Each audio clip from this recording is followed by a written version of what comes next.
Hello student, कैसे हैं आप? आई होप आप सभी अच्छे होंगे। प्यारे बच्चों, आज हम करेंगे क्लास 6 के एड ग्रेड अभ्यास पुस्तक के पाठ 11 को। इस पाठ का नाम है बच्चों प्रकाश, छायाएं एवं परावर्तन। ठीक है। इस पाठ का जो प्रश्न क्रमांक 1 है वो है, अंधेरे में रखी हुई किसी वस्तु को क्या आप देख पाते हैं? इनको देखने के लिए हमें किसकी आवश्यकता होती है? तो बच्चों, अंधेरे में रखी हुई वस्तु को हम नहीं देख सकते हैं क्योंकि इनको देखने के लिए हमें प्रकाश की आवश्यकता होती है। किसी भी वस्तु को देखने के लिए हमें प्रकाश की आवश्यकता होती है। बिना प्रकाश के हम किसी भी वस्तु को नहीं देख सकते।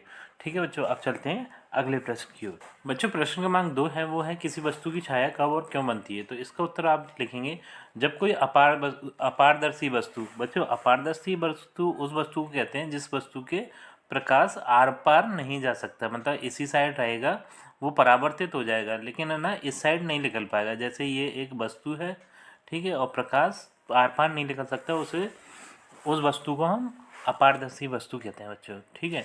तो जब कोई अपारदर्शी वस्तु किसी प्रकाश मार्ग में आती है तो उस वस्तु के द्वारा प्रकाश को आर पार जाने से रोका जा सकता है। इस स्थिति में वस्तु की दूसरी ओर प्रकाशहीन क्षेत्र बन जाता है जो वस्तु की छाया होती है। ठीक है। प्रश्न क्रमांक 3 है बच्चों, ये है, दीप्त पिंड से आप क्या समझते हैं? तो बच्चों, जो वस्तु हैं सूर्य की तरह स्वयं प्रकाश उत्सर्जित करती हैं उसे दीप्त पिंड कहते हैं। जिससे हमारे घर घर का बल्ब है वो दीप्त पिंड है, तारे हैं दीप्त पिंड है, मोमबत्ती है दीप्त पिंड है, क्योंकि ये अपने प्रकाश को ही उत्सर्जित करती हैं, दूसरे प्रकाश से नहीं चमकती। ठीक है, इसलिए इन सब वस्तुओं को हम क्या बोलते हैं?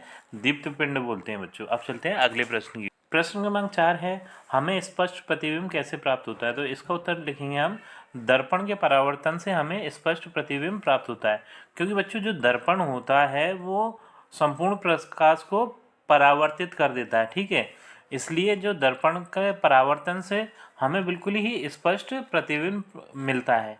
ठीक है बच्चों, अब चलते हैं अगले प्रश्न की ओर। प्रश्न क्रमांक 5 है बच्चों, ये है, निम्न में से दीप्त और अदीप्त वस्तुएं छांटिए। तो दीप्त वस्तुएं बच्चों जिनके पास स्वयं का प्रकाश होता है वो दीप्त वस्तुएं होती हैं, और जिनके पास स्वयं का प्रकाश नहीं होता वो दूसरे के प्रकाश से प्रकाशित होती हैं, तो उन वस्तुओं को हम अदीप्त वस्तुएं कहते हैं। तो यहाँ पर कुछ वस्तुएं दी हैं बच्चों, दीप्त और अदीप्त दोनों प्रकार की हैं ये।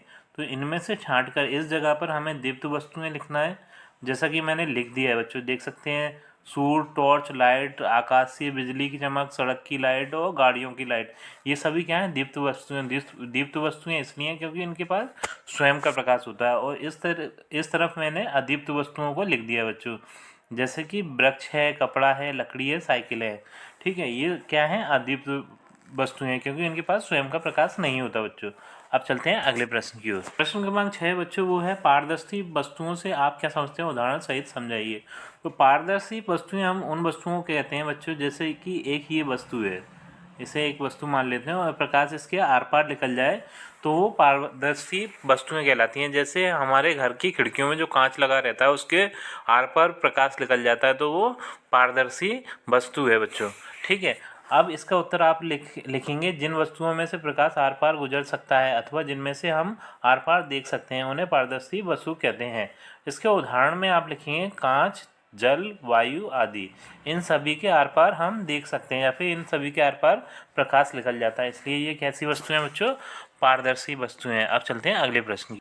प्रश्न क्रमांक 7 है बच्चों, अपारदर्शी वस्तुओं से आप क्या समझते हैं? उदाहरण सहित समझाइए। तो जिन वस्तुओं के प्रकाश आर पार नहीं निकल सकता या फिर जिन वस्तुओं के हम दूसरी तरफ नहीं देख सकते वो अपारदर्शी वस्तुएं कहलाती हैं। तो इस प्रश्न का उत्तर आप लिखेंगे, जिन वस्तुओं में से प्रकाश बिल्कुल नहीं गुजर सकता उन्हें अपारदर्शी वस्तुएं कहते हैं। जैसे लकड़ी, लोहा, गट्ठा, ईंट आदि, ये सभी क्या है? अपारदर्शी वस्तुएं बच्चों। अब चलते हैं अगले प्रश्न की ओर। प्रश्न क्रमांक 8 है बच्चों, पारभासी वस्तुओं से आप क्या समझते हैं? उदाहरण सहित समझाइए।